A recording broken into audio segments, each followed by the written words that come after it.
Ukrainian independence, 1991. On January 21, 1990, over 300,000 Ukrainians organized a human chain for Ukrainian independence between Kiev and Lviv in memory of the 1919 unification of the Ukrainian People's Republic and the West Ukrainian National Republic.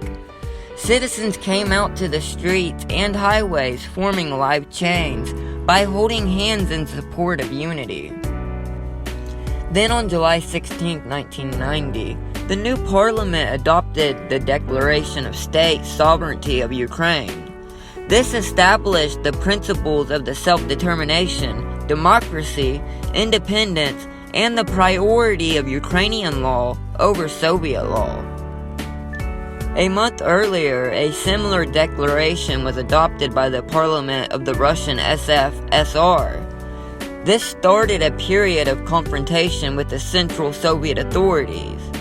On October 2nd through the 17th, 1990, the Revolution on Granite took place in Ukraine.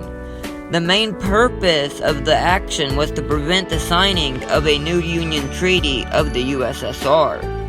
The demands of the students were satisfied by signing a resolution of the Verkhovna Rada, which guaranteed their implementations.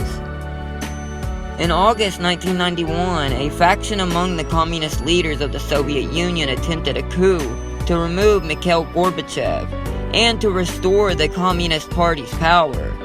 After it failed on August 24, 1991, the Ukrainian parliament adopted the Act of Independence.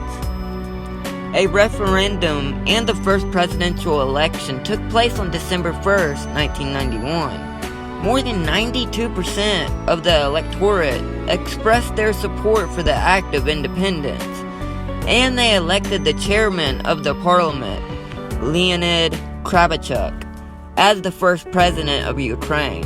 Yeah, I probably butchered that.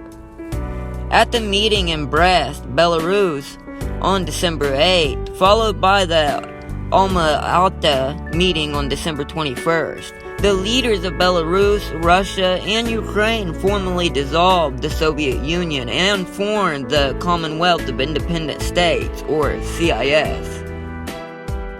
Ukraine was initially viewed as having favorable economic conditions in comparison to the other regions of the Soviet Union. However, the country experienced deeper economic slowdown than some of the other former Soviet republics.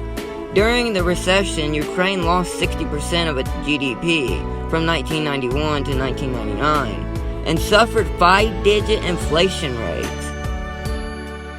Dissatisfied with the economic conditions as well as the amount of crime and corruption in Ukraine, Ukrainians protested and organized strikes. The Ukrainian economy stabilized by the end of the 1990s. A new currency, the hryvnia, was introduced in 1996.